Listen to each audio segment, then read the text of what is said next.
Juste après les drapeaux des institutions de sécurité, le passage des militaires de la gendarmerie. Comme à l'accoutumée, la gendarmerie était représentée par 4 corps appelés groupements et constitués en blocs. En premier bloc, exclusivement formé des personnels féminins de la gendarmerie nationale. Ce détachement détenu des cérémonies qui leur est propre, le personnel de ce détachement, comprenant officiers, sous-officiers et militaires de rang, était issu des différentes unités de la gendarmerie. Ces groupements réunissent les personnels des unités judiciaires et spécialisé et réparti dans les brigades territoriales de Djibouti, de la commune de Balbala et des régions de l'intérieur. Le groupement judiciaire a pour principale vocation l'exercice de la police judiciaire. Le groupement spécialisé quant à lui compte au sens 1 la gendarmerie des transports aériens, l'escadron de la sécurité routière et la gendarmerie des transports ferroviaires qui ont respectivement pour mission la sécurité aéroportière, la sécurité routière sur les routes nationales et la sécurité ferroviaire. Ensuite, le groupement mobile représenté par 2 escadrons. Le premier bloc, suivi du second bloc du groupement mobile, était commandé par le lieutenant Mohamed Ali Omar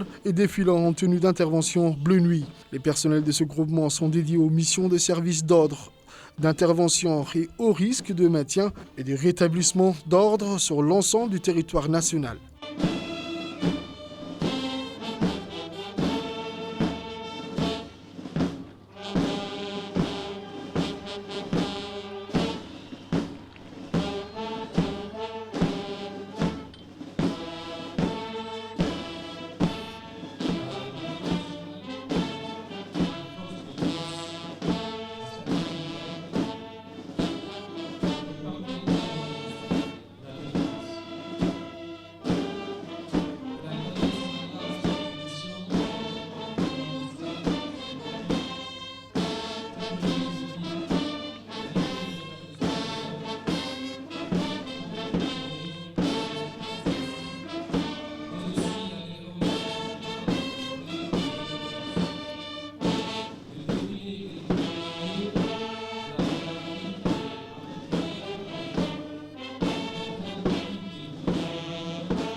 Cette formation, composée uniquement des personnels féminins de la police nationale qui passent devant, est conduite par le lieutenant Dilla Mirgan Omar.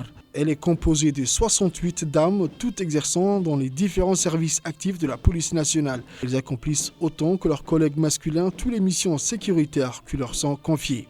Ensuite, la formation des officiers conduite par le capitaine Hassan Abdelkader Ibrahim. Le détachement du personnel féminin est suivi par une formation représentant l'Académie de police Idriss Farah Abane, une académie qui revendique aujourd'hui une vocation régionale voire internationale. Elle assure la formation tant initiale que continue et offre un standing de haute qualité, autant en équipement pédagogique que des infrastructures d'accueil dignes d'un hôtel de 3 étoiles. Ensuite, la formation des officiers de la police nationale de la sécurité publique conduite cette année par le lieutenant Sugal Saïd, qui est un très large département qui couvre l'ensemble du territoire avec des commissariats, des arrondissements, des postes de police, des antennes de la région de l'intérieur, composés des services spécialisés tels que les brigades criminelles, stupéfiants, des mœurs, de la protection des mineurs et de lutte contre la délinquance financière. Elle endigue également les sentiments d'insécurité provoqués par la petite et moyenne délinquance. Suivis à présent par la compagnie d'intervention qui ont vu leur mission se diversifier et parallèlement à leur spécialité de rétablissement de l'ordre public. Elles concourent également aux missions de prévention de la petite et moyenne délinquance par des patrouilles pédestres comme motorisées, la protection des personnes et des biens par des gardes statiques, encadrement de tous les événements se déroulant sur la voie publique tels que les manifestations sportives, culturelles, d'inauguration, des cérémonies, etc.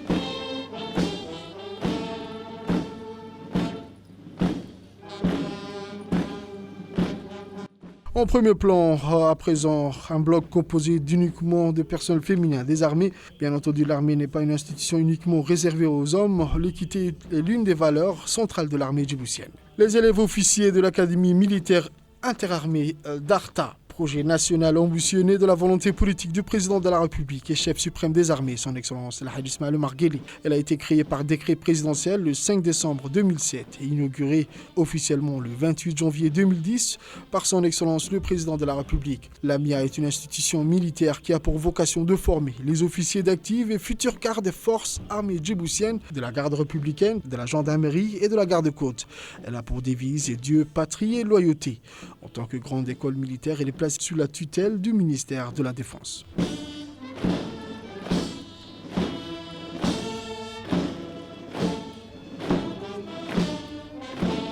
L'armée de l'air est la composante aérienne de l'armée djiboutienne. Elle participe à de nombreuses missions telles que la police du ciel, la recherche, le sauvetage et les évacuations médicales sur le territoire national. L'armée de l'air djiboutienne assure aux côtés de la direction de l'aviation civile la coordination aérienne internationale de notre espace aérien. La marine djiboutienne est la composante navale de l'armée de la marine nationale, a récemment été dotée de grands moyens navals. Pour accroître ses capacités et son rendement opérationnel, ses missions principales comprennent la surveillance des eaux territoriales, la sécurisation des voies des navigations, la protection des infrastructures portières ainsi que la recherche et le sauvetage en haute mer.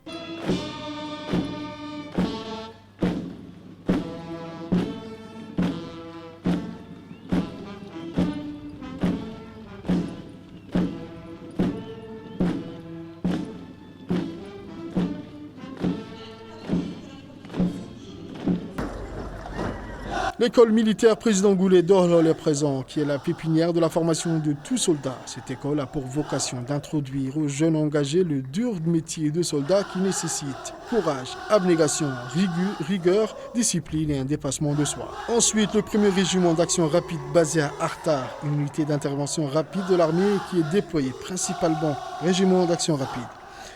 Nous avons à présent le 1er régiment d'action rapide basé à Arta, une unité d'intervention rapide de l'armée qui est employée principalement les situations d'urgence ou de crise. Elle est généralement formée pour le déploiement rapide par voie terrestre, aérienne et maritime. Cette force d'action rapide est prête à intervenir sur décision du chef d'état-major général des armées. Le passage de l'unité du 1er régiment d'action rapide vient de clôturer la parade à pied.